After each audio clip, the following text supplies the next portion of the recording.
TTF Vasan. அச்சோ அவரா பயங்கரமானவராச்சே. TTF வாசனை வந்து ஒரு 2-3 நாளுக்கு முன்னாடி வந்து போலீஸ் வந்து மதுரையில் வந்து அரெஸ்ட் பண்றாங்க. எத்தனை தடவைடா? அதாவது கார் ஓட்டும் போது செல்போனை வந்து ஸ்பீக்கர்ல வச்சுட்டு வாசன் வந்து பேசிட்டு போறாரு. சோ அதுல வந்து ஒரு கேஸ் வந்து அவர் மேல ரெஜிஸ்டர் ஆகுது. அந்த போலீஸ் வந்து அரெஸ்ட் பண்றாங்க. நேத்து வந்து அவரை வந்து கோர்ட்ல வந்து ப்ரொடியூஸ் பண்ணாங்க போலீஸ்காரங்க. அந்த வந்து பெயிலும் கிடைச்சிச்சு வாசனுக்கு. மறுபடியும் அவர் வெளியே வந்துட்டாரு. தளபதி ஃபேன்ஸ் யாராச்சும் இந்த வீடியோட தம்ப்நெயில பார்த்துட்டு தளபதி விஜய்க்கும் வாசனுக்கும் இந்த வீடியோக்கும் என்ன சம்பந்தம் என்ன சார் சம்பந்தம் அப்படின்னு வெயிட் பண்ணிட்டு இருந்தீங்கன்னா ஒரு நிமிஷம் வெயிட் பண்ணுங்க. ஒரு நிமிஷம் சார். ஸோ நேற்று வந்து டிடிஎஃப் வாசனை கோர்ட்டில் ப்ரொடியூஸ் பண்ணுறதுக்காக போலீஸ் வந்து அவர் அழைச்சிட்டு போகும்போது அங்கே ப்ரெஸ் மீடியா அப்புறம் டிடிஎஃப் வாசனோட ஃப்ரெண்ட்ஸ் எல்லாம் நிறைய பேர் இருக்காங்க. ஸோ அவங்களெல்லாம் பார்த்து டிடிஎஃப் வாசன் என்னால் யாரோட உயிருக்கு பங்கம் இருக்கு, அதே மாதிரி வீதிக்கு எத்தனை வைன் ஷாப் இருக்கீங்க, இளைஞர்கள் அதனால கெட்டு போறாங்களா இல்லை என்னால் கெட்டு போறாங்களா, அதே மாதிரி வந்து இப்போ வாங்க ரோட்டுக்கு போய் நிற்போம், எத்தனை பேர் ஹெல்மெட் இல்லாமல் வராங்க, எத்தனை பேர் ட்ரங்க் அண்ட் டிரைவ் வந்து மாட்டுறாங்கன்னு பார்ப்போம் அப்படின்ற மாதிரி வந்து மீடியாவை பார்த்தோம். அவரோட ஃப்ரெண்ட்ஸ் அங்கே இருக்கிறவங்களெல்லாம் பார்த்து வந்து அவர் வந்து சரமாரியாக வந்து கேள்வி எழுப்புறாரு. நீ கேட்ட ஒவ்வொரு கேள்வி என்ன செருப்பால் அடிச்ச மாதிரி இருக்குடா. இது வந்து news channel and social media எல்லாத்துலயுமே வந்து வைரல் ஆயிட்டு இருக்கு இப்போ வரையுமே. ஸோ அவர் கேட்கிற கேள்வி எல்லாம் கரெக்டா தானே இருக்கு அப்படின்ற மாதிரி நிறைய பேரோட கருத்தா இருக்கு சோஷியல் மீடியால. அண்ட் தளபதி விஜய் வந்து கட்சி துவங்கி ரொம்ப நாள் ஆச்சு. ஆனா அவங்க வந்து ஆக்டிவா வந்து எதுலையுமே வந்து எதுக்குமே கருத்து தெரிவிக்கல. இந்த சிஏ ஆக்ட் மட்டும் ஒரு அறிக்கை விட்டாங்க தவிர தளபதி விஜயா வந்து எந்த பிரஸ் மீடியாவும் சந்திக்கல அண்ட் எந்த மாநாடும் நடத்தல சோஃபார். அண்ட் இங்க வந்து டிடிஎஃப் வாசன் ஒரு 23 வயசு பையன் இவ்வளவு கட்ஸா வந்து அதுவும் மீடியா முன்னாடி எல்லாரும் முன்னாடி போலீஸ் அவரை வந்து சுத்தி இருக்கும் போதே வந்து இந்த மாதிரி பேசியிருக்காரு.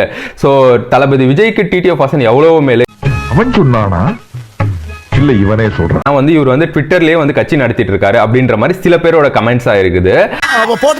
சோ இத வந்து நம்ம இப்ப இக்னோர் பண்ணிட்டு போலாம். ஏன்னா தளபதி விஜய் என்றது யாரு, டிடிஎஃப் வாசன் என்றது யாரு, இவங்க ரெண்டு பேரும் எப்படி கம்பேர் பண்ண முடியும்னு தெரியல.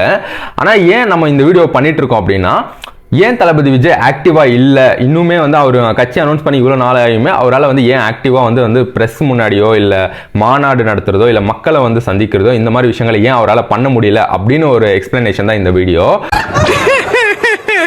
ஏதோ ரெடி பண்ணிட்டான்டா. மெயின் ரீசன் என்னன்னா தளபதி விஜய் வந்து இப்போ ஃபிலிம் நடிச்சிட்டு இருக்காரு. கோட் ஃபிலிம் வந்து ஆக்சுவலா ஷூட்டிங் முடிஞ்சிச்சு அண்ட் டப்பிங் எல்லாம் முடிஞ்சிச்சுன்னு சொல்றாங்க.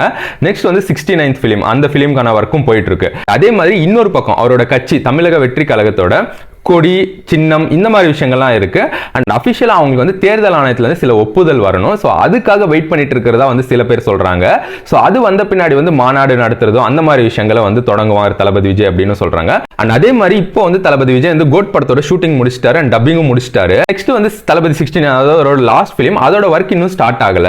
அண்ட் கோட் படம் பொறுத்தவரை வந்து அதோட சயின்ஸ் ஃபிக்ஷன் ஃபிலிம், அதாவது வந்து கமர்ஷியலா எடுக்கப்படுற ஒரு படம். இந்த படத்தோட ஸ்டோரி பிடிச்சி இந்த படம் வந்து கமர்ஷியலா சக்சஸ் ஆகும் அப்படின்ற மாதிரி தளபதி விஜய் இந்த படத்தை வந்து பண்ணியிருக்காரு.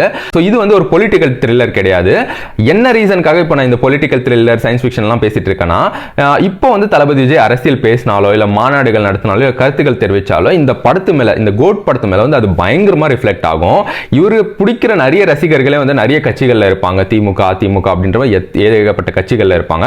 ஸோ எல்லார்கிட்டயுமே வந்து ஒரு மனஸ்தாபங்கள் வரும். அது வந்து பாக்ஸ் ஆஃபீஸ் மேல, அதாவது பிசினஸ் மேல வந்து கண்டிப்பா வந்து எஃபெக்ட் ஆகும். இது வந்து தளபதி விஜய்க்கும் கண்டிப்பா இருக்கும். ஏன்னா வந்து அவர் வந்து ஒரு பெரிய சேலரி வாங்குறாரு. ஸோ கண்டிப்பா வந்து ப்ரொடியூசர்ஸ்க்கு வந்து நஷ்டம் ஆகக்கூடாது, ப்ரொடியூசர்ஸ்க்கு அவரோட அரசியல்னால வந்து எந்த பாதிப்பும் இருக்கக்கூடாது அப்படின்றத வந்து தளபதி விஜய் மைண்ட்ல கண்டிப்பா வச்சிருப்பாரு.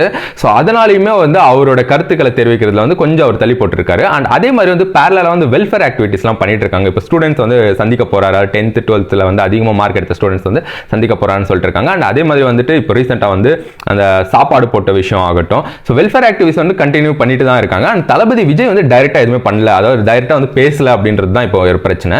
ஒன்னு வந்து இந்த கோட் படம், இன்னொன்னு என்னன்னா இப்போ நீங்க வந்து ஃபார் எக்ஸாம்பிளுக்கு வந்து காலா ஃபிலிம் எடுத்துக்கோங்க. ரஜினி சார் வந்து அப்போ வந்து அரசியல் வரதா வந்து அறிவிச்சிருந்தாரு. ஸோ அப்போ அந்த தூத்துக்குடி இஷ்யூ அப்போ வந்து அவர் வந்துட்டு அந்த பிரஸ் மீடியாவுக்கு முன்னாடி வந்து ஒரு சில விஷயங்களை வந்து பேசுறாரு. ஸோ அது வந்து அப்போ ஒரு பயங்கர நெகட்டிவா வந்து ரஜினி சார் மேல வந்து மக்கள் கிட்ட எடுத்துட்டு போகுது. அண்ட் காலா படம் வந்து ஒரு பாக்ஸ் ஆஃபீஸ் வைஸ்ல வந்து ஒரு பெருசா வந்து ஒரு அடி விழுது காலா படத்துக்கு. ஸோ அது வந்து கண்டிப்பா வந்து விஜய் சாருக்குமே அந்த மாதிரி விஷயங்களுமே மைண்ட்ல இருக்கும். ஏன்னா வந்து இவர் ஏதாச்சும் பேச போய் அது சில பேரோட சென்டிமெண்ட்ஸ் ஹர்ட் பண்ணாலுமே அது வந்து படத்து மேல பாதிக்கும். ஏன்னா வந்து தளபதி விஜயும் அவரோட அரசியல்னால ஒரு ப்ரொடியூசரோட இது ப்ராப்ளம் ஆகும் அப்படின்றது வந்து அவர் கண்டிப்பா யோசிச்சுட்டு இருப்பாரு. ஸோ ப்ராபப்ளி வந்து இந்த படம் முடிஞ்ச உடனே அடுத்த படம் பொலிட்டிக்கல் த்ரில்லர்னு சொல்றாங்க. ஸோ அது வந்து கண்டிப்பா வந்துட்டு அந்த படமே வந்து ஒரு பாதி முடியும் போதே வந்து கண்டிப்பா வந்து அவர் பேசிடுவாரு, ஆக்டிவா வந்துருவார் பொலிட்டிக்ஸ்ன்னு நினைக்கிறேன். அண்ட் மாநாடு மாதிரி விஷயங்களுமே ஸ்டார்ட் ஆயிரும்னு நினைக்கிறேன்.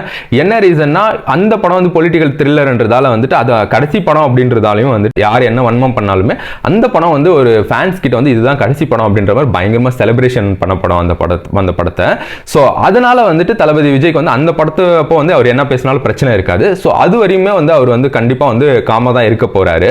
ஸோ அதனால வந்து 23 வயசு பையனுக்கு இருக்கிற கட்ஸ் தளபதி விஜய்க்கு இல்லையான்னு கேட்கறது வந்து எனக்கு சரின்னு படல. ஏன்னா வந்து தளபதி விஜயுமே வந்து சில விஷயங்கள் இப்போ நீங்கள் வந்து கத்தி ஃபிலிம்ல எடுத்தீங்கன்னா அவர் வந்து அந்த மீடியா சீன் அவர் வந்து மீடியா முன்னாடி பேசுவார் இல்லைங்களா, அதில் வந்து நிறைய விஷயத்தை பேசியிருப்பார், நிறைய பாலிடிக்ஸ் வந்து டச் பண்ணியிருப்பார். அவர் அந்த இதில் வந்து ரொம்ப எமோஷ்னலாக ரொம்ப இதுவாக வந்து நிறைய விஷயத்தை டச் பண்ணியிருப்பார். ஸோ அந்த மாதிரி ஒரு கட்ஸ் அவர்கிட்ட இருக்கு. அதே மாதிரி வந்து இப்போ இருக்கிற ஆக்டர்ஸ்லேயே வந்துட்டு ஓரளவுக்கு வந்து குரல் கொடுக்கறது வந்து தளபதி விஜய் தான். அதே மாதிரி தளபதி விஜய் வந்து ஜல்லிக்கட்டு ப்ரொடெஸ்ட்லையும் கலந்துக்கிட்டாரு. அண்ட் பீட்டர் கனிஸ்டாவும் அவரோட வாய்ஸை வந்து ரைஸ் பண்ணாரு. அண்ட் மெர்சல் படத்துலையுமே சில கொஞ்சம் அரசியல் காட்சிகள் வந்து இருக்கும். அதாவது வந்து அரசியல் ரீதியாக வந்து சில விஷயங்களை வந்து அவர் பேசியிருப்பாரு. ஸோ கண்டினியூவாக வந்து ஏன்னா ஒரு ஆக்டராக ஒரு பெரிய இடத்துல இருக்கிறவங்க வந்து கண்டினியூவாக வந்து பேச முடியாது. ஏன்னா அவங்க வந்து ஃபுல் ஃப்ளெஜ் பொலிட்டிக்ஸில் இருந்தாங்கன்னா பேசுறது வேற, பொலிட்டிக்ஸில் இருக்கிறவங்களே பேசினாலே என்னென்ன பண்ணுறாங்கன்றது நம்ம பார்த்துட்டு இருக்கோம். ஸோ இப்படி வந்து ஒரு துறையில் இருந்துட்டு அரசியல் பற்றி பேசும்போது வந்து அந்த துறை அவங்க வேலை செய்கிற துறையில் வந்து அது ரிஃப்ளெக்ட் ஆகும். ஸோ அதனால வந்து இந்த விஷயங்கள்லாம் தள்ளி போயிட்டு இருக்கு. கூடிய சீக்கிரம் கண்டிப்பாக வருவார் அப்படின்னு நினைக்கிறேன். ஸோ அதனால தான் இந்த வீடியோ நம்ம பண்ணிட்டு இருக்கோம். தேங்க்யூ, தேங்க்ஸ் ஃபார் வாட்சிங்.